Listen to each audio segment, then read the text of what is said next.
think smoking always affected my daily life because I was a closet smoker. It really sort of controlled my entire day. My boss is the one that recommended Juul, so I decided to give it a try. You don't get any of the odor of smoking. There's no ash all over your car. I would say give it a try. Get the flavor and satisfaction of smoking without the mess of cigarette ash or lingering odor. Switch to Juul. Check out JUUL.com/sports. If you don't smoke or vape, don't start. Warning, this product contains nicotine. Nicotine is an addictive chemical. This is the Stephen A. Smith Show podcast. I'm Stephen A. What's up, everybody?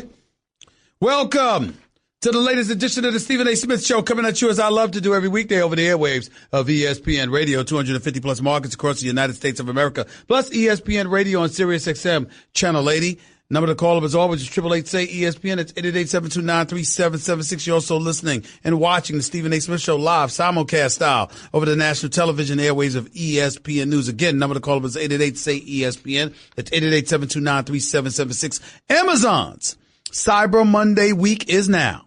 It's on now. With deals in every department, low prices, and free shipping on millions of items. Shop now at Amazon.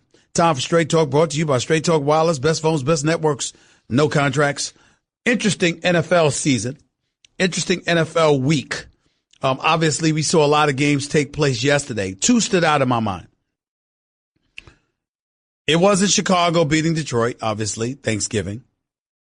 It wasn't Baltimore beating Oakland with Lamar Jackson spearheading the way, moving the Joe Flacco era to an end. It wasn't Josh Allen shutting up Jalen Ramsey of the Jacksonville Jaguars, and the Buffalo Bills beating the Jacksonville Jaguars 24-21, with Jacksonville firing the offensive coordinator after the game. I'll get in. I mean, listen, there were some interesting games yesterday. Carolina losing to Seattle, Cleveland beating the Cincinnati Bengals, the New England Patriots predictably upending the New York Jets, and of course the Giants blowing a 19-3 lead and losing to the Philadelphia Eagles, the reigning defending Super Bowl champion Philadelphia Eagles. I'll get to all of that and more as the show progresses today, right here, the Stephen A. Smith Show, ESPN Radio and ESPN News. But allow me to just vent a little bit. Allow me to express to you the alarming level of frustration that I unquestionably feel at this particular moment in time. I cannot put into words how disgusted I am that the Pittsburgh Steelers ended up losing this game. I can't even put it into words. Ben Roethlisberger, 462 yards passing, wasted. James Conner, he's no Le'Veon Bell. Juju Smith-Schuster, 13 receptions, 189 yards, wasted. For two reasons. Above all else, A, Big Ben Roethlisberger leading the league in red zone interceptions. Threw another one yesterday with Shelby Harris, a defensive lineman, getting blocked in the coverage, and ultimately Ben Roethlisberger throwing the ball right to him. Now, we can make the argument that it's the freakish interception that Ben Roethlisberger may have ever thrown, as he so elocuted in the aftermath of their 24-17 loss to the Denver Broncos yesterday. A Denver Broncos team that's now beating the Chargers and the Steelers in back-to-back weeks, by the way. We could go that route, or we can state the obvious. If you watch the throw, ladies and gentlemen, it was an interception no matter what. Whether it was Shelby or whether it was Shelby Harris or whether it was Roby, who had Antonio Brown completely covered. I don't know what the hell Big Ben Roethlisberger was thinking throwing that pass. Made absolutely positively no sense whatsoever. You can point to that specific interception, but it was going to get intercepted. It was going to get intercepted. There is no doubt about that. There's absolutely positively no doubt about that. Yet despite Case Keenum only throwing for 197 yards, despite the fact that Denver didn't have the most formidable running game to speak of, They still ended up winning the game. I mean, Lindsey did have 110 yards on 14 carries. That's almost 8 yards per carry. I got it. But the real culprit in all of this was Ben. It was turnovers from Connor. It was a drop touchdown pass from James Washington. I mean, I'm just looking around right now at the Pittsburgh Steelers, and I can't even express the level of my frustration. Because you see, regardless of how pathetic Pittsburgh's secondary looked earlier in the season, they had gotten things together. They were looking a little bit better. But now I'm of the mindset they lost that game yesterday. And I said, damn it, they just lost the trip to the AFC Championship game. Now, why am I saying that, ladies and gentlemen? Why am I saying that? It's a very simple explanation. And you know what that explanation is?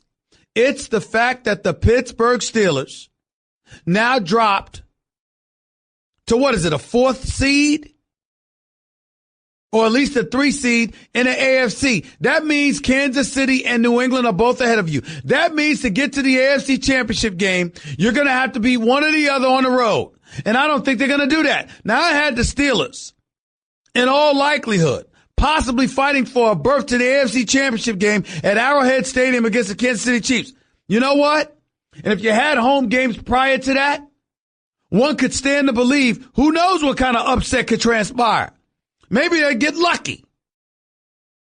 Now, there's no way in hell. The Pittsburgh Steelers are the 4th seed. Chiefs the number 1, Patriots number 2, Texans number 3, Steelers number 4. Do I think the Texans will last? No. I think the Indianapolis Colts might catch the Texans, but I'll get into that a little bit later.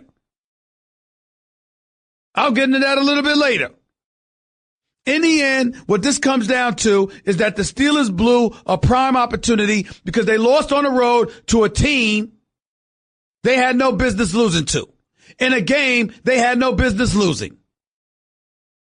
Now, for those of you out there who want to hate on Mike Tomlin, kick rocks. I'm not trying to hear it. Coming into yesterday, over his last 17 games, his road record was 14-2-1. Shut up.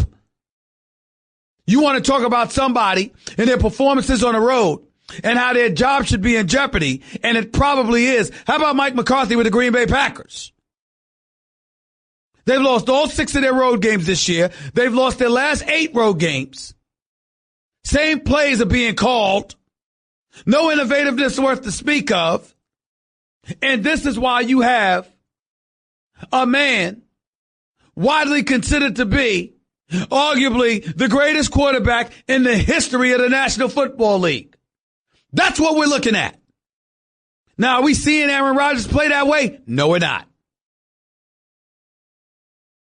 He didn't throw for 200 yards yesterday. His QBR is at 23. He's looked like anything but that bad man that I know him to be. All of that's true. He's not the same. He's absolutely positively not the same. This touchdown throw right here to Davante Adams, missed it. Aaron Rodgers that I know and love would have threw that right on target. That's not what's happening here. It's clearly a situation when Aaron Rodgers, whatever the reason, didn't appear to be himself. We can slice it any way we want to. Didn't appear to be himself. And because he didn't appear to be himself, as a result, you have a situation when you look at the Green Bay Packers, their season's done. They ain't going to the playoffs. I don't give a damn what Aaron Rodgers says about running the table. I don't give a damn what he says about beating the teams in front of you. It's not going to happen. You can book it. He's got Arizona, Atlanta, Chicago, the New York Jets, and the Detroit Lions. Even if the Green Bay Packers won every single game, they'd only have 9 victories. I believe Chicago will have more than 9. I think ultimately Minnesota will have at least 9, probably more than 9. I can see the Minnesota Vikings going 10-5-1. I can see the Chicago Bears going 11-5. Obviously the Packers can't win more than 9 games this year. And even if they did, they need help. So why would anybody believe for 1 second that somehow, some way, they're going to be able to right this ship and get things right? They're not. Green Bay isn't stout against the run, nor do they have a stout running game.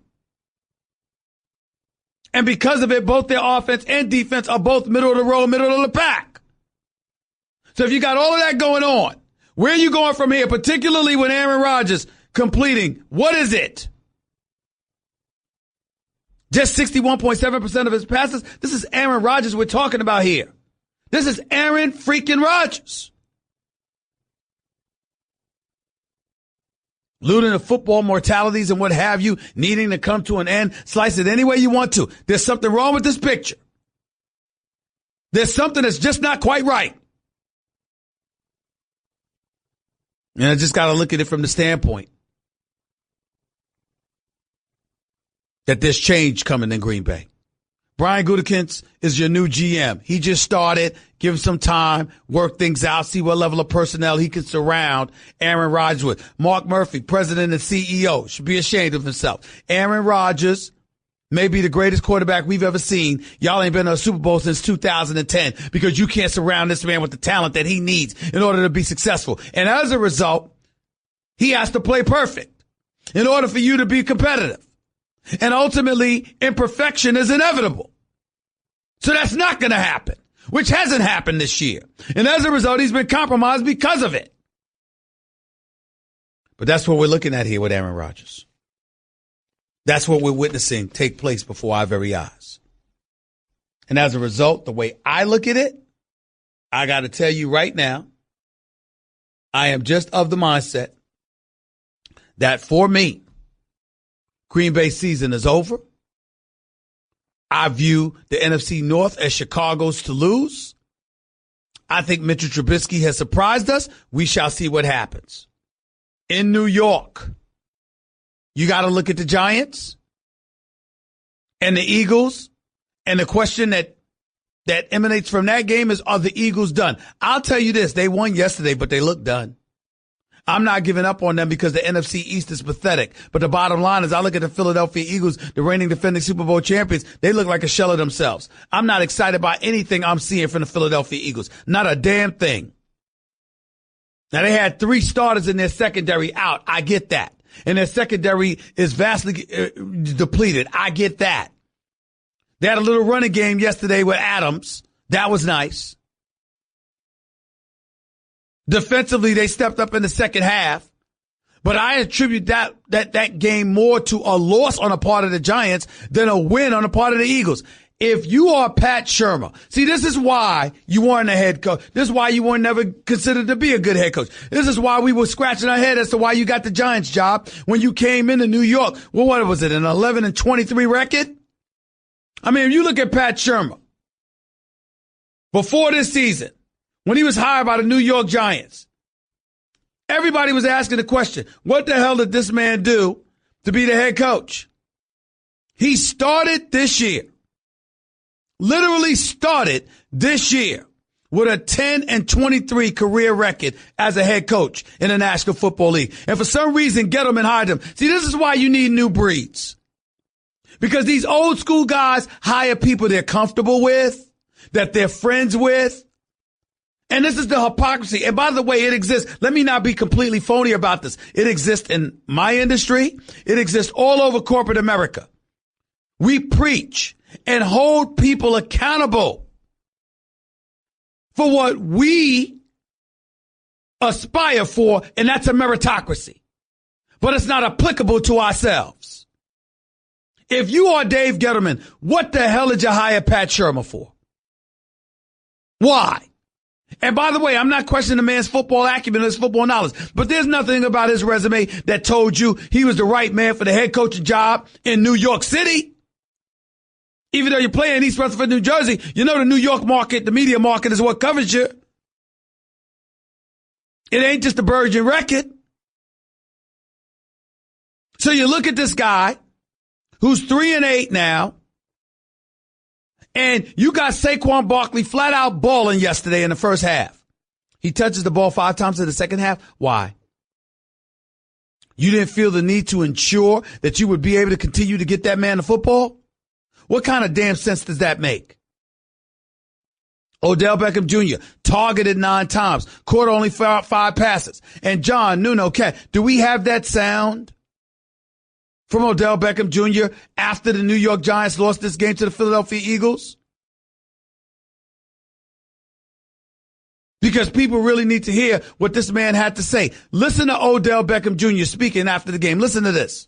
Honestly, that's a question for Coach. It's not really, my kind of question. I don't call the plays. I just do what I'm told to do and go out there and execute. Whenever I get the opportunity to do something, I try and make the most of it. If I don't have that many opportunities, all I can do is do what I can when I do have an opportunity. So that's more of a question for Coach. Coming in, knowing that they struggled in the secondary. Personally, I would have loved to attack them, but it wasn't in our game plan. So let me say this. I do not agree with Odell Beckham Jr. saying what he just said publicly to the media. But he wasn't lying. He wasn't lying. If you witness how depleted the Philadelphia Eagles secondary is, what possible excuse under God's green earth could you have? What possible excuse could you have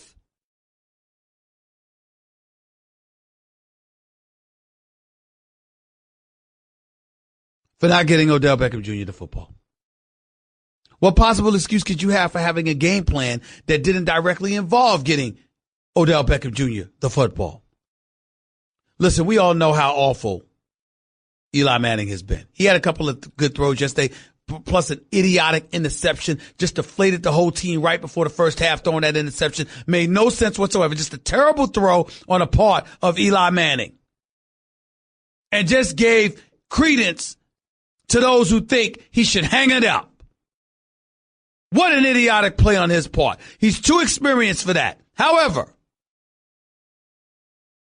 still had a 19-3 lead. You are professional. And there simply is no excuse. None. None whatsoever. No way around it. If you're Pat Shurmur, your 2 best players are Saquon Barkley and Odell Beckham Jr. And I totally understand you feeling the need to get others involved, use them as decoys if you have to. I get all of that. I really, really do. Shepard was targeted 6 times, had 4 receptions for 37 yards. Ellison was targeted 6 times, had 4 receptions for 77 yards. But you just got to find a way to get these guys the ball and make things happen. The New York Giants didn't do that. That's why they lost this game. Eagles didn't win it as much as the Giants lost it. I was happy that Malcolm Jenkins got an interception. I was happy about that. Because after calling the Eagles out and saying that they gave a lackluster effort, basically accusing them of quitting against the New Orleans Saints, who bum rushed them 48-7 a week earlier,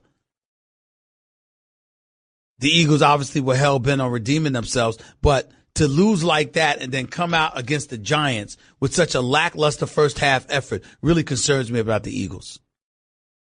I still think that the NFC East is up for grabs. I do not believe in the Dallas Cowboys. I believe they will lose to the Saints this Thursday night. I plan on being in Dallas. Plan on doing First Take from there. Looking forward to it and laughing in the face of Dallas Cowboy fans who dare to show up acting like y'all gonna do something this year. We know better. We know y'all ain't gonna do anything. We know it. I have no doubt about it. Can't even win a playoff game this year, as usual. But go ahead and tease yourselves. Go ahead and tease yourselves. I look at the Washington Redskins, obviously huge question mark as to what they're going to bring to the table. We don't know. We'll find out. But who the hell believes in the Redskins right now after their performance, particularly when Alex Smith is out for the year? Why believe in them? But the Eagles definitely control their own destiny. They're only a game out. We'll see what transpires. We will see what happens. But there's still a lot of question marks because defensively, they're just a shell of themselves and what they used to be. That's why I look at them this way. Very, very little faith I have in the Philadelphia Eagles, but even less faith in everybody else in their division. And that includes the Redskins right now. 888-SAY-ESPN. That's 888-729-3776. We'll get into more of these games that took place. I will definitely get into what happened to Michigan against the Ohio State University. I can't believe what I saw. And neither can most people. I'll be getting into all of that as the show progresses today. And, of course, up next, I'll have my man Booger McFarland, voice of Monday Night Football. He'll be on with us to talk about some things as well. Stick around. Don't touch that dial. I think smoking always affected my daily life because I was a closet smoker. It really sort of controlled my entire day. My boss is the one that recommended Juul, so I decided to give it a try. You don't get any of the odor of smoking. There's no ash all over your car. I would say give it a try. Get the flavor and satisfaction of smoking without the mess of cigarette ash or lingering odor. Switch to Juul. Check out JUUL.com/sports. If you don't smoke or vape, don't start. Warning, this product contains nicotine. Nicotine is an addictive chemical. You're listening to the Stephen A. Smith Show podcast. Stephen A. Smith Show, ESPN Radio is presented by Progressive Insurance, protecting commercial vehicles and offering specialized coverages designed to protect small businesses. More at progressivecommercial.com. On the phone with yours truly right now is one of the trio voices for Monday Night Football, doing an outstanding job for us. The one and only Booger McFarland. What's going on, man? How are you? I'm good, Stephen A. How was your holiday, man? Man, it was good, man. And how was yours, buddy? How was yours? Hey, listen, I probably ate too much dressing and ham, but other than that, it was great. Listen, I can stay off the ham, but I ate a boatload of turkey wings, some stuffing yams, and cornbread and all of that other stuff. Look, man, forgive me for doing this because I'm going to get into this in hour number 2, and I know you covering Monday Night Football, NFL football, but people forget you're a football analyst, not just a pro football analyst. You made your bones covering college football. Would you mind explaining to me for a quick second what the hell happened to Michigan this Saturday? You know what, Stephen A., I honestly think that Urban Meyer continues to outcoach Jim Harbaugh because, you can't tell me that this year, sometimes teams are just more talented. Sometimes teams are playing better. I think Michigan was playing better than Ohio State. I think their best players have played better. But in this game, for whatever reason, Jim Harbaugh has a hard time matching coaching with Urban Meyer, number one, and he hasn't seemed to be able to get his team to play up to the level that the rivalry is known as the game. And so I think that from a talent standpoint, they can play with Ohio State, but Jim Harbaugh just gets outcoached, and his inability to be innovative and creative shows every time that this team gets in a big game, especially ones against Ohio State. I got to tell you something right now. I don't disagree with that point, but I do disagree about that, how the talent is on par with each other, because I just looked at Ohio State. They seem extremely more talented than Michigan. But we'll get into that another day, because before I get into anything else, I've got to ask you about what you saw yesterday from the Pittsburgh Steelers. I mean, it broke my heart to watch Ben Roethlisberger throw yet another red zone interception. Your thought about the Steelers losing that game to the Denver Broncos and what it ultimately may cost them? Well, it was a heartbreaking loss, and I think everybody that's still a fan, including yourself, is probably ready to jump off a bridge today. But here's what I'll say. I think that defensively, I think Pittsburgh lacked a lot of intensity. They lacked some playmaking ability. But if it were not for a couple of fluke plays, Pittsburgh wins that game. The tight end fumbles the ball at the 1-yard line. Out of the end zone, goes back to the Broncos, and then Ben Roethlisberger throws a fluke pick. And what I mean by a fluke pick is the nose tackle is getting blocked, and he catches it. Now, with that being said, I still don't know where he was throwing the football, because I think Roby would have picked it anyway. That's right. Right. I think Roby would have picked it anyway. So, like, those two situations that happened, I don't know if you can expect those to happen every week. Here's what I would do. If I'm Pittsburgh and Mike Tomlin, I say, you know what, guys? I feel pretty good about where we are. Do we have the best record in the AFC? No. But I do think that we have to shore some things up on defense. But if we lose a game with a tight end fumbling out at the 1-yard line and our Hall of Fame quarterback throwing an inexcusable pick at the 1-yard line, if that's how we're going to lose, I don't think we're going to lose many games like that because those two things aren't going to happen a lot. They do have some things to shore up on defense, no doubt about it.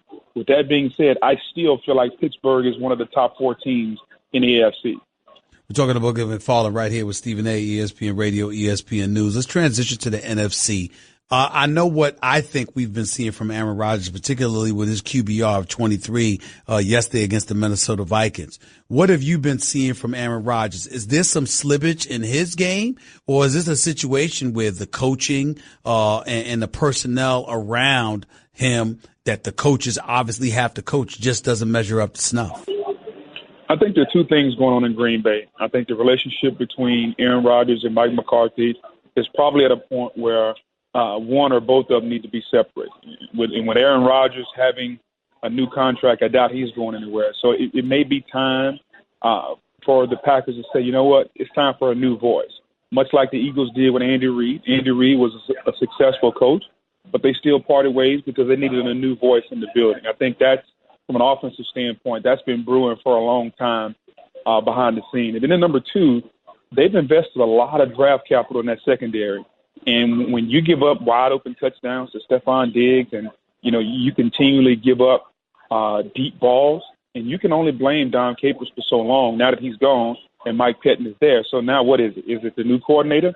I just think their talent level defensively, especially on the back end, isn't where it needs to be. And if they'll fix those two issues, I think, they can be right back where they want to be in the next year or so. But this year, they're going to be in trouble if they're not already are because of those two issues I mentioned. Are you giving the NFC North to the Chicago Bears, or do you believe that the Minnesota Vikings can legitimately knock them off in that division?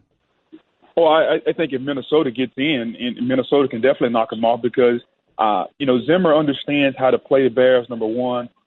Even though their defense hasn't played up to par, I think they all realize what they're capable of defensively.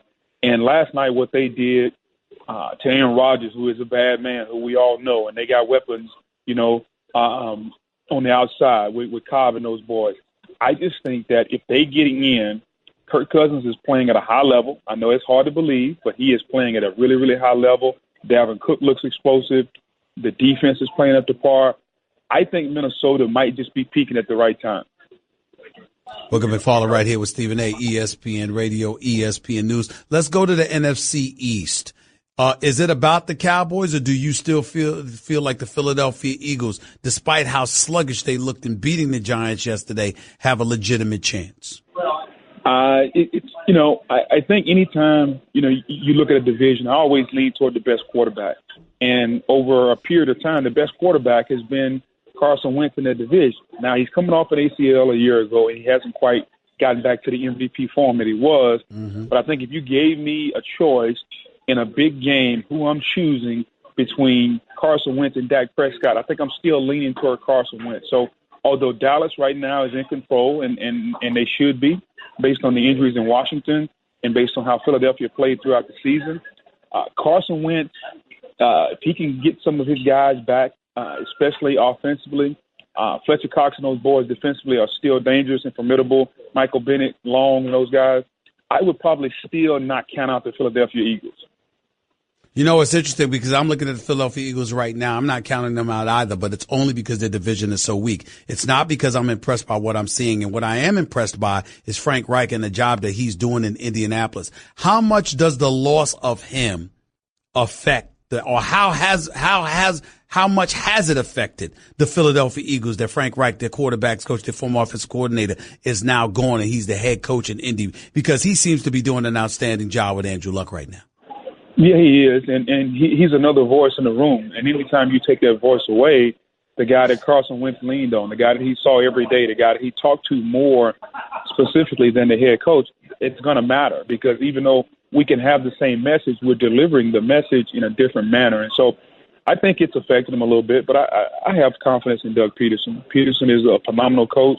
I think he's proven to be one of the more risk-taking coaches in the National Football League. I think the biggest issue in Philadelphia has been health. And Carson Wentz is a part of that because he's still coming off the ACL. Mm-hmm. So if they can just get somewhat healthy down the stretch, and the offensive line, Jason Peters and those guys up front can play somewhat close to what they did, this still is a very dangerous football team. But right now, the health and the play of the offensive line just hasn't been up to par. And I think there's enough blame to go around from head coach to quarterback all the way around. Let's transition back to the AFC with Booger McFarland right here on ESPN Radio, ESPN News. You're calling the game tonight. You're joining Joe Tessitore and Jason Witten calling tonight's game. Tennessee Titans at the Houston Texans. Houston Texans are 7-3. They're on a 7-game winning streak, and still everybody has a hard time believing that they're that respectable or whatever the case may be. What are your thoughts about the Houston Texans, and where do you place them right now in the upper echelon of the National Football League, considering the fact that they've won 7 straight?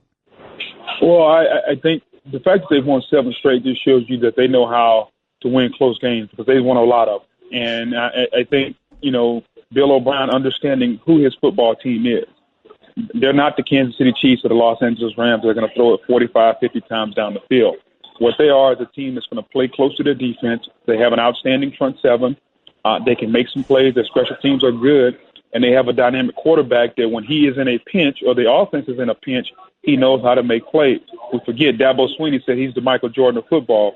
And I think Deshaun Watson showed us a glimpse of that last year, and he's getting close back to that form this year. As far as the hierarchy, where I put him at in the AFC, I think in the AFC you got to stop and start with Kansas City, New England, the Los Angeles Chargers. And I'd probably put the Texans right there. But anytime you have a quarterback that can extend the plays and make plays with his legs, and a defense that has 2 bona fide stars in J.J. Watt and Jadeveon Clowney, they're going to be a tough out, especially if they get in and they get a home game in Houston. They are going to be a tough out in the postseason. It's interesting that you say all of that, because I got to admit to you, Booger, I'm not sure they're going to be able to stave off Indianapolis for the AFC South Division crown. The way Andrew Luck is playing, he's completing 68% of his passes. It's the first time in his career he's been above really 63. He's already got 32 touchdowns. He's on course. He's on pace to eclipse the 40 touchdowns that he threw. I think it was like in 2014 or whatever. You got Marlon Mack and Nyheim Hines running the football effectively enough. You still got Ty Hilton. You look at this kid, Eric Ebron. And I got to admit to you, with Frank Reich calling plays and doing what he's doing, I got to admit to you, I'm not so sure Houston's going to be able to ward off Indianapolis. Well, I think that would be a good conversation. I would just lean, even though the Indianapolis Colts are playing better, and the reason they are is because the offensive line. I think they've only given up 1 sack in the last 5 weeks, and so Andrew Luck feels great. He's healthy. He's upright. But I think if I look at those two teams, I think the Texans have a little bit more versatility as how they can play. Defensively, I like the Texans defense better than I do the Colts. I think Andrew Luck may be a better passer down the field than Deshaun Watson. But if you look at the way that Lamar Miller and Blue are running the football, the Texans can be physical. They can open it up with Hopkins and Demaryius Thomas. And when all else fails, they give it to number 4, who, as I said, Dabo called Michael Jordan and let him make plays. So the Colts are playing well, and I love my Colts because we won a Super Bowl there. But I would lean toward the Texans if I had to pick between the two. Rookie year, Andrew Luck was sacked 41 times. This year, he's been sacked 11 times in 11 games. That is, I got to give Chris Ballard and Frank Reich a lot of credit for what they've been doing in terms of protecting them. And this kid Nelson out of Notre Dame is something special to behold. We're talking to Booger McFarland right here with Stephen A. on ESPN Radio, ESPN News. So you're still a believer in these Chargers, huh?